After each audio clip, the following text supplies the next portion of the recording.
اگر آپ اپنے گھر کی بچی کو علم دین نہیں سکھائیں گے، ہو سکتا ہے نادانستہ طور پہ آپ کی بچی کی زبان سے کلمہ کفر نکل جائے، اور وہ کفر بھی التزامی ہو، کفر صریح نکل جائے، مرتدہ ہو جائے گی۔ مرتدہ ہوئی، اب اس کا کسی شخص سے نکاح نہیں ہو سکتا۔ آپ کو پتہ نہیں ہے، آپ نے ایجاب و قبول کروا دیا، یہ نکاح ہو گئے، نہیں نکاح باطل۔ اس کے بعد جسمانی تعلق زنا خالص، پیدا ہونے والا بچہ ولد الزنا، جس کا باپ سے نسب ثابت نہیں ہوگا۔ یہ کوئی معمولی چیز نہیں ہے۔ جس نے علم دین کو حقیر اور کمتر سمجھا، اللہ نہ کرے یہ دن بھی دیکھنے پڑ سکتے ہیں، اور یہاں نہیں پتہ چلے گا، یہ پتہ چلے گا مرنے کے بعد، یہ پتہ چلے گا میدان محشر میں۔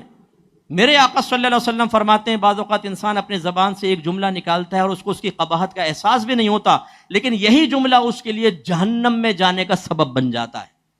یہ نہیں ہے کہ جو مرضی بکتے رہو، جو مرضی بولتے رہو، اللہ تعالیٰ بخش دے گا۔ وہ رحمان رحیم ہے، لیکن قہار و جبار بھی ہے۔ وہ جب پکڑنے پر آتا ہے تو پھر چھوڑتا نہیں ہے۔ کیا آپ یہ چاہیں گے آپ کی بچی معاذ اللہ زنا پر پیش ہو جائے؟ کیا آپ چاہیں گے کہ آپ کی بہن کے ساتھ یہ معاملہ ہو؟ تو علم سکھائیے نا۔ اسی طرح جو شادی شدہ یہاں ہونہار شوہر بیٹھے ہوئے ہیں، آپ نے اپنی زوجوں کو سکھایا ہے عقائد کا یہ معاملہ اور کلمات کفر کے بارے میں ضروری علم سکھایا ہے؟ اسی لیے میں اپنے شاگردوں سے کہتا ہوں اپنے گھر کے اندر کسی جاہلہ عورت کو قائم نہ رہنے دو۔ اس کا مطلب یہ نہیں ہے کہ طلاق دے دو بیویوں کو، انہیں علم سکھاؤ۔ عالم کے گھر میں جاہلہ عورت کا کیا کام؟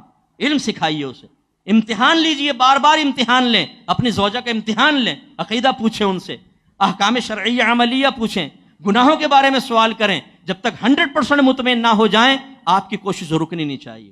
پھر ہاتھ جوڑ کر میں نے دیکھا ہے بڑے بڑے علماء گھر میں جاہلہ عورت، پیر صاحبان ہیں گھر میں جاہلہ عورت ہے، پیر صاحب رشد و ہدایت کا فریضہ سر انجام دے رہے ہیں، کوئی یہاں چوم رہا ہے کوئی وہاں چوم رہا ہے، گھر میں عورت بالکل جاہلہ، کپڑے پاک کرنے بھی نہیں آتے، پیر صاحب ناپاک کپڑے پہن کے بیٹھے ہوئے ہیں اور چھو چھو چل رہا ہے ان کا۔ بھائی اپنے علم تو سکھائیں، اپنی زوجہ کو سکھایا، اپنے علم عقیدہ سکھایا تو یہ آخرت میں پکڑ ہوگی اس کی۔ تو اس لیے جتنے یہ علماء بنے بھی ہیں، یہ نہیں کہ ابھی ماما لے کے اپنا وہ فوٹو سیشن کر کے چلے گئے، آپ کی بھی شادی ہونی، جیسی شادی ہو یا تو کسی عالمہ سے شادی کریں، اور عالمہ کا بھی میں یہ کہوں گا اس کا بھی امتحان لے لیجیے گا، کیونکہ بعض اداروں میں عالمات بھی ایسی بن رہی ہیں کہ بس اللہ علمان والحفیظ، انہیں حیض کے بنیادی مسئلے تک پتہ نہیں ہوتے، کیونکہ فقیر عرصے دراز سے کام کر رہا ہے، ہمیں ہر طرح کے طبقہ ہائے فکر سے ہم سے کانٹیکٹ ہوتا ہے اور اپنا انٹروڈکشن کراتے ہیں، صاحب ہم نے فلاں کورس کیا ہوا ہے، لیکن یہ مسئلہ نہیں۔ اب وہ مسئلہ کیا؟ بالکل بالکل بیسک چیز۔ اس لیے امتحان لیں۔ اچھا اب امتحان کون لے گا؟ جو خود اس میں پہلے ماہر ہوگا۔ اس کا مطلب ہے آپ بھی ذرا علم پختہ کریں، اپنا فرض علوم پختہ ہونے چاہیے۔